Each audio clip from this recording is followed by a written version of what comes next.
En este segundo video vamos a trabajar específicamente tres temas que nos sirven de inicio o de punto de partida para lo que sería la próxima materia, que es Historia Mundial 3, que abordamos la etapa moderna en particular, la edad moderna en particular. Estos temas son el renacer de las ciudades, las monarquías feudales y la crisis del siglo XIV. Arrancamos con el renacer de las ciudades y justamente uno de los temas que habíamos marcado como propios de la Edad Media cuando analizábamos el reino de los francos, el imperio carolingio o sobre todo las invasiones bárbaras, las segundas invasiones bárbaras, marcábamos esencialmente que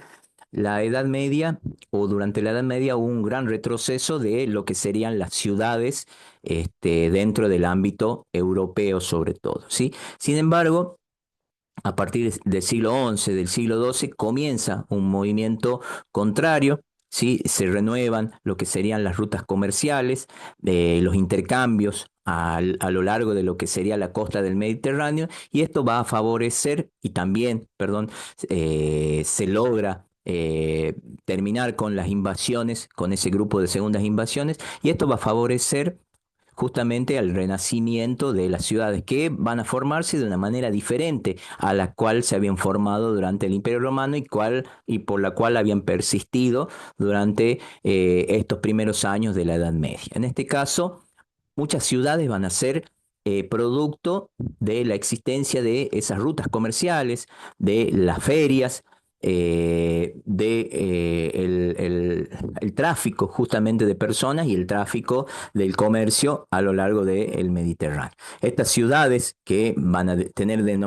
denominación, perdón, en este caso Burgos,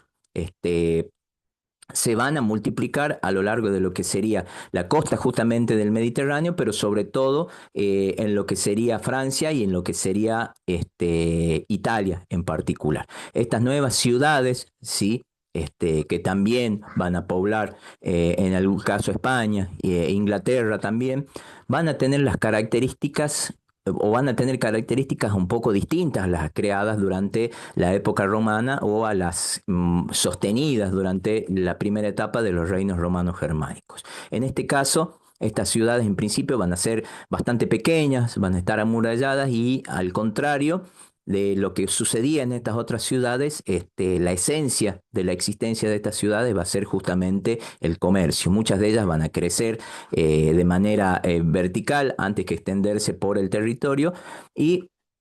dentro de la ciudad va a existir una especie de contexto a nivel micro, donde se van a desarrollar distintas características. Quienes habiten en esas ciudades, que después posteriormente van a ser llamados burgueses, van a tener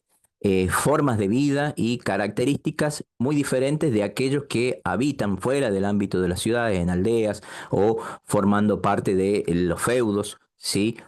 Fuera de esos espacios, pues en estos lugares van a tener aquello que se llama o que se denomina en español como fueros, derechos muy diferentes a los que tienen aquellos que viven dentro o fuera, perdón, del espacio de las ciudades. En las ciudades también se van a dar otras formas distintas de gobierno, va a existir un ayuntamiento, una alcaidía dirigida por una persona solamente y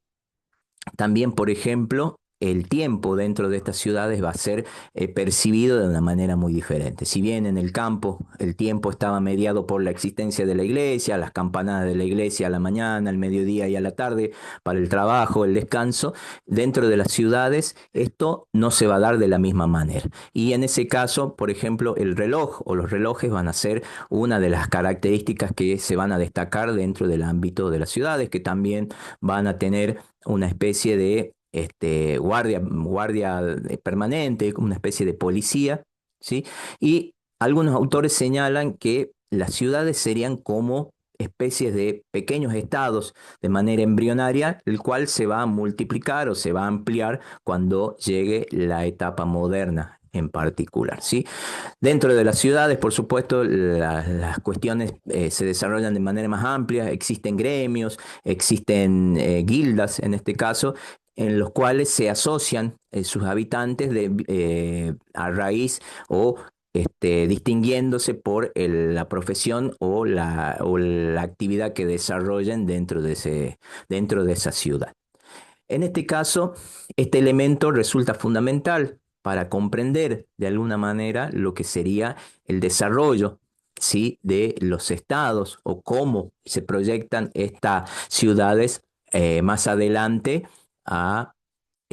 pensando un poquito en el desarrollo del Estado en la Edad Moderna. Por otro lado, otro elemento que es fundamental para comprender justamente el pasaje de la Edad Media a la Edad Moderna son las monarquías feudales. Si bien habíamos señalado anteriormente que el feudalismo se desarrolla desde el siglo XII o XIII hasta el siglo XV,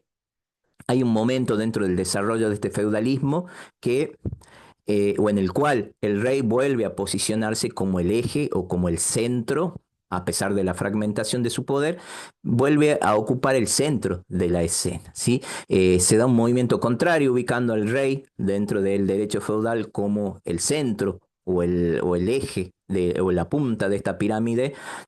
vuelve a ubicarlo justamente y sobre todo gracias a la existencia de distintas familias, distintas dinastías, tanto en Inglaterra como en Francia, que logran posicionar a sus mandatos y a sus reyes como el eje de estos estados. El fortalecimiento de la figura del rey no va a cesar desde este momento, sobre todo del siglo XIII en adelante, y va a consolidar del todo su poder cuando entremos en lo que es más precisamente la etapa o la edad moderna. Y finalmente, el otro elemento central y que marca justamente el final de lo que es la Edad Media y el comienzo de la Edad Moderna va a ser la crisis del siglo XIV. Acá lo tienen ustedes marcado como crisis del siglo XIV y XV, en realidad es crisis del siglo XIV y durante el siglo XV se da la recuperación. Ustedes van a ver, sobre todo cuando analicemos Edad Moderna, que los estudios históricos, sobre todo de la Edad Moderna, tienden a plantear la existencia de estos altibajos económicos y que van marcando el pasaje de una época a la otra. Desde la crisis del siglo XIV se marca como una decadencia desde el punto de vista demográfico, una caída demográfica, una caída económica, que va a dar como resultado la desaparición casi total de lo que es el feudalismo, ¿sí?, sobre todo en la zona central, a pesar de los planteos, en este caso, del marxismo al respecto. Esta crisis tiene una característica muy particular. Romano y Tenenti, que es el autor que ustedes tienen, o los autores, mejor dicho, que ustedes tienen para trabajar en particular este tema, señalan que la crisis tiene más que nada un origen económico y político, tanto las estructuras políticas como las estructuras económicas, la tecnología y el desarrollo humano hasta ese momento han llegado en Europa a un límite que no pueden atravesar. Justamente sobre este límite, y como lo señalan los autores en particular, se ciernen distintos factores que van a desencadenar una crisis no vista hasta ese momento dentro del ámbito europeo, que